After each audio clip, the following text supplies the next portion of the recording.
Halo guys, kembali lagi di Santoso TV dan di video kali ini kita masih akan membahas Xperia 5 Mark II ya. Ya, di sini saya ingin sharing aja mengenai tampilan dari experience UI di Xperia 5 Mark II ini ya. Barangkali kalian yang masih suka dengan HP-HP dari Sony penasaran dengan tampilan UI di Xperia 5 Mark II ini, yang mana ini masih termasuk cukup fresh ya. Dimana ini udah ada di Android versi 11 dan ini masih pakai Xperia UI ya. Dan kita langsung aja lihat seperti apakah tampilan Xperia 5 Mark II ini dari sisi UI atau user interface-nya ya. Oke, pertama-tama kita mulai dari lock screen-nya dulu ya. Kita nyalakan dan seperti inilah tampilan lock screen-nya, dimana ini ada jamnya. Seperti ini tampilannya dan langsung kita buka ya. Ini saya pakai fingerprint. Nah, seperti ini tampilan kurang lebih default wallpapernya. Ini adalah tampilan wallpaper dari Xperia 5 Mark II. Kita coba geser-geser, ini adalah live wallpaper sebenarnya.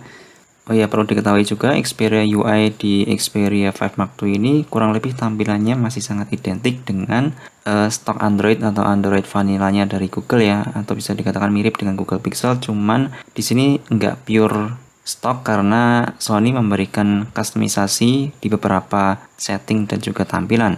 Oke, pertama kita lihat dari notifikasi ya. Kurang lebih seperti ini. Kalau dari notifikasi dan tampilannya sini itu masih sama persis dengan stok Android. Ini saya pakai tema yang light ya. Jadi dan di sini juga ada dark theme-nya juga. Ini saya pakai yang terang aja. Kemudian kalau kita swipe ke sini ada Google Fit ya. Kemudian di kanan sini biasa scrolling biasa, scrollingnya geser biasa, dan kemudian kita lihat wallpaper. Nah, di sini untuk ganti wallpaper, untuk wallpapernya seperti ini ya tampilannya. Xperia 5 Mark II ada warna biru, hijau, kemudian ini sama sih, cuma beda warna aja. Kemudian yang ini wallpaper statis. Nah, bisa dilihat ya seperti ini daftar wallpaper di Xperia 5 Mark II. Saya lihat sih lumayan berubah dibanding generasi sebelumnya. Itu wallpaper solid. Oke, saya ganti yang ini aja, hijau aja biar lebih kelihatan bersih. Kita set. Nah, seperti ini untuk wallpaper. Kemudian saya ingin tunjukkan di bagian launcher ya, launcher di home setting. Dan untuk settingan launchernya cuma ini aja ya, sangat simpel sekali, cuma show Google App, notifikasi dot, kemudian nah cuma seperti ini aja, sangat simpel sekali launchernya, nggak ada settingan lain. Kemudian ada widget seperti biasa ya, kurang lebih. Oke, dari sisi launcher sih seperti itu. Kemudian kalau kita lihat untuk app drawernya, kita swipe ya. Nah, seperti ini app drawernya mirip dengan Google Stock, cuman di sini saya sukanya adalah dia bisa dibikinin folder seperti ini ya.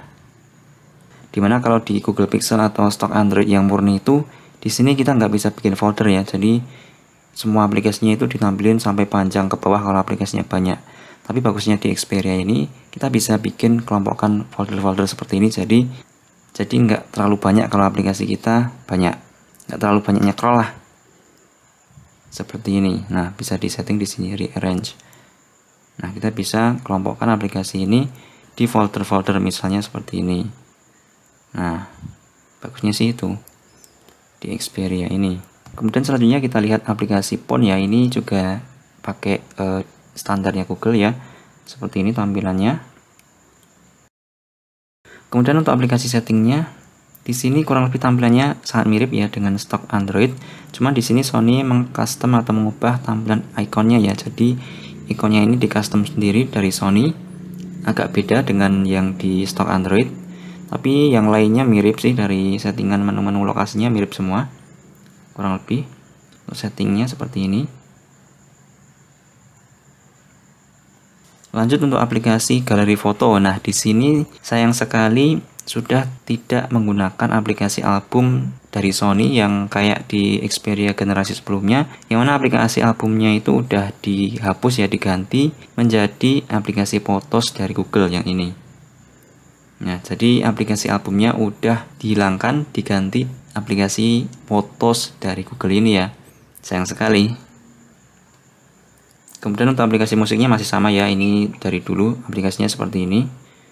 Aplikasi musik di Xperia smartphone masih sama dari dulu.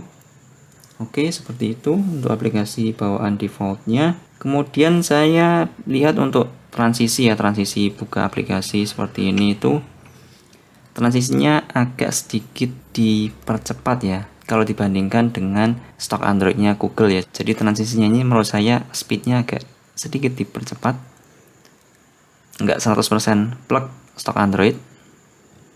Kemudian untuk tampilan recent app-nya seperti ini. Nah, seperti ini ya. Kalau ini ngikut stok Android banget. Tampilan recent apps-nya, dan di sini kita ada screenshot. Walaupun ini sangat mirip sekali dengan stok Android, cuman ada satu hal yang sangat disayangkan di sini menurut saya adalah Sony menghilangkan fitur copy di sini ya. Kalau kita lihat di stok Android, itu di sini ada fitur copy. Jadi kita bisa ngopi tulisan yang ada di screen ini ya. Walaupun lagi buka sembarang aplikasi, tapi kita bisa copy teks yang ada di aplikasi ini. Cuman sayangnya di Xperia 5 waktu ini Android 11-nya fitur itu dihilangkan. Pada kalau kita lihat stok Androidnya di Google Pixel itu ada, nah seperti ini ya, ada pilih. Nah ini kita bisa ngopi teks yang ada nampil di layar. Tapi sayang sekali di stok Androidnya atau di Android 11-nya Xperia fitur ini dihilangkan. Kemudian ada satu hal baru di sini adalah multitasking switcher ya, dimana ini memang dioptimalkan oleh Sony supaya bisa mengoptimalkan layar panjangnya ini untuk multitasking atau split screen. Untuk caranya seperti ini. Nah, kalau kita buka dua aplikasi seperti ini ya misalnya. Nah, kita bisa seperti ini. Nah, kita bisa memilih aplikasi apa yang kita mau multitaskingkan. Contohnya seperti ini, kita buka setting sambil kita buka galeri.